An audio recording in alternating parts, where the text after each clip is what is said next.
So yun guys, pag-usapan natin ngayon kung ano nga bang patuka yung ginagamit ko para sa ating mga breeder. So guys, yan, nilagay lang natin muna dyan, yan. Yan to guys, yan lang. Dyan muna natin nilagay, yan, konti na lang yung natitira.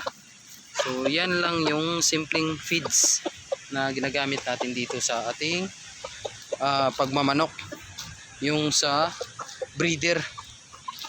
Yan guys, so, ubos nyo yung sa kanya.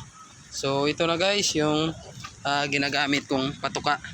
So yan guys, so yan, so crack corn and then hog starter pellets yung pangbaboy. So yan guys, yan lang yung simpleng patuka na mixture na gamit ko. Mix, dalawang klase lang guys. Tapos ito yung pang sisiw. So hindi to sponsor guys, sariling bili natin to. Yan. So yan yung mga patuka na gamit ko dito sa aking munting backyard.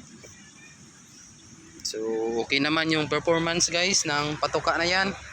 So okay naman yung nagiging pasisyo natin sa ating mga alagang manok. So yung importante lang talaga is proper priming sa ating mga alagang manok bago isa lang natin sa breeding. So paligo, purga, vitamins. So dapat mahalaga talaga yung guys na maibigay natin muna sa ating mga alagang manok bago natin ma-breed. So hintayin lang natin yung tamang panahon na pwede na silang ma-breed. So may mga sinyalis naman yung manok na pwede na natin i-breed.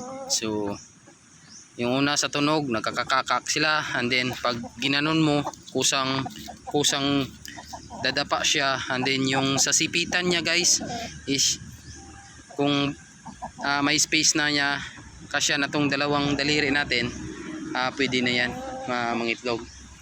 So ito hindi pa. Yun guys, malapit na lang.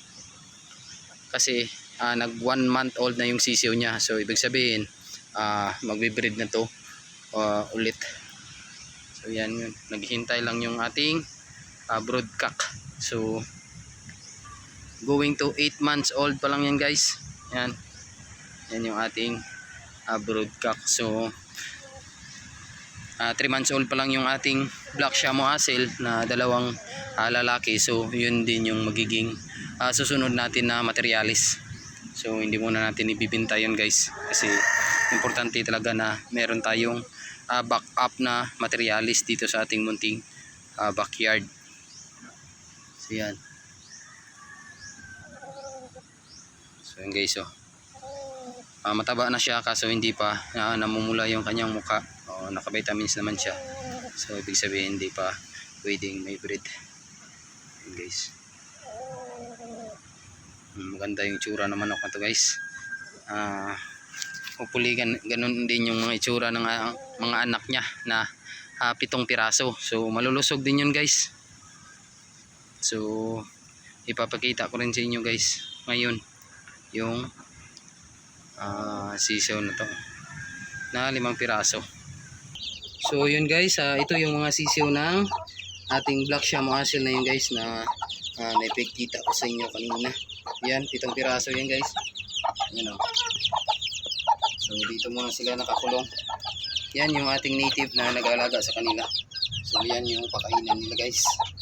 Yan ang gaganda ng mga pasisiw na yun guys. 2 weeks old na mga sisiw. Yan Yan sila. Yan. Yan guys, yung ating pasisiw. So dito sa kabila guys, nilagyan ko ng Rizal and then may sako para hindi malaglag kasi screen lang yung gamit natin. And then nilagyan lang natin ng awang na makalabas sila papunta sa kabila para makakaykay. So yan yung diskarte ko dito guys, kasi nga mainit yung Rizal na yan guys. So yan, yung iba nga nalalaglag na. Pero gagawa tayo ng kulungan talaga na plywood talaga yung sahig para hindi malaglag yung Rizal na nilagay natin. So, yan. Ito na sila. So, happy tayo siyempre dahil healthy yung ating mga alagang kasisiw. So, yun lang guys for today's vlog. Maraming salamat sa patuloy na sumusuporta. Shout out sa inyo. So, God bless to everyone.